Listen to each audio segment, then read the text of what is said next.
Hello there, this is Mr. Minnick. This is called Mr. Minnick's Math Modules. Mr. Minnick's Math Modules.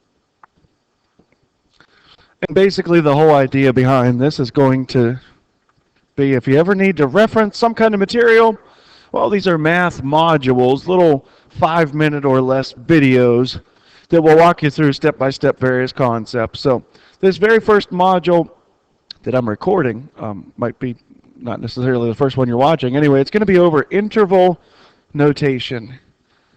Interval notation. And interval notation comes up a lot of times anytime we're talking about a number line or domain or range or anything like that. So let's suppose that we have a number line. Usually 0 appears on it. It doesn't have to, but sometimes it does. And let's suppose our number line goes all the way up to 11. And let's suppose we're graphing in one dimension, one variable. And we have an open circle here on the 0, and we have a closed circle here on the 11, like so.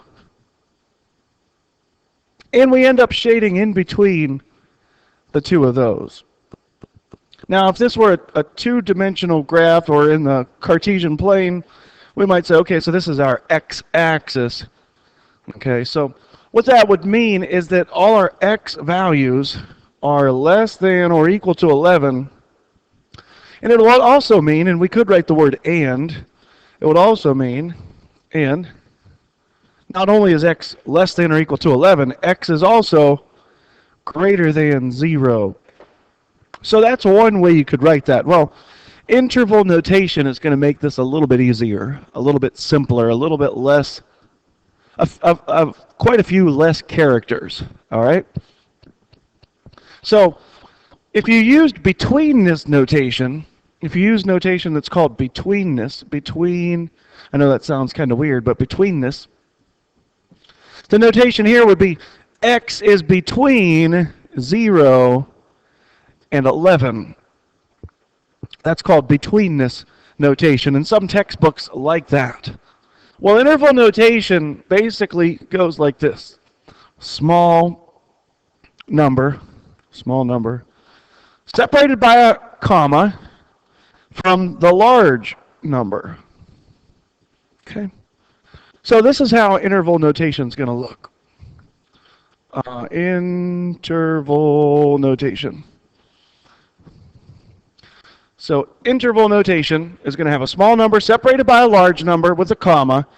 And then what we're going to do here is either use parentheses, and parentheses mean exclude. Exclude. Brackets mean include. All right? Brackets mean include. So let's make this full screen and see what's going on here. In our particular case, we have the small number is 0. So using interval notation then, we would have a 0. Remember, a comma separates the small from the large. So 0, comma, the large number is 11. And it is possible to interchange or to use parentheses and brackets and parentheses, or parentheses and parentheses, or brackets and brackets. So the 0 is not included, or it's excluded. So that means to the left of the 0 or next to the 0, we're going to include a parenthesis. And the 11 is included, so we're going to use a bracket on 11. Okay? So let's try a few more quick examples of this interval notation here. Let's consider the domain and the range of a parabola. Okay? Let's suppose we have a parabola whose vertex is at the point -1, -8. All right? So the domain of this is all the x values that are possible, and there'll be another module on domain or range. So the domain is all real numbers.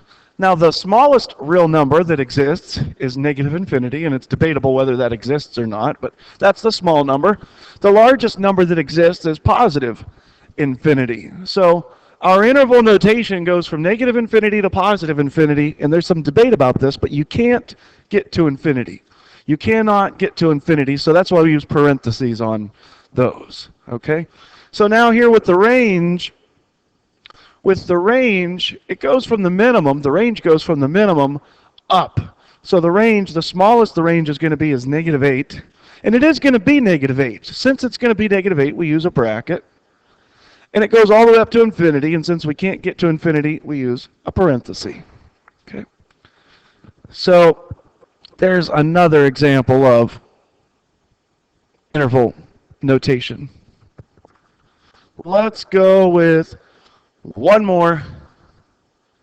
Let's suppose we have a function that does this.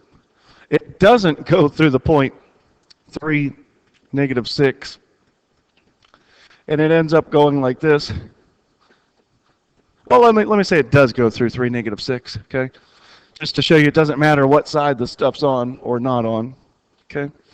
And then over here, we'll say this is a point 5, -12, okay?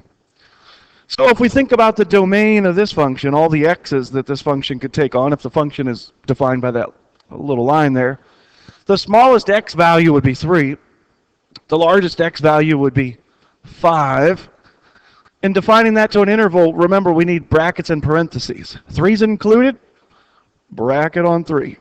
5 is excluded, parenthesis on 5. Okay? If we're talking about the range of this function, remember it's low first, then high. Well, -12 is smaller. -12 is smaller than -6. And I know this one's kind of misleading because of the order that everything appears in, but the -12 is smaller than -6. The -12 is excluded. We don't count the -12. The -6 is included. We do include that. And so that's how you would go about writing those in interval notation. So this has been Mr. Minnick's math modules on interval notation. Hopefully this gets you going in the right direction with intervals. Thank you, and good.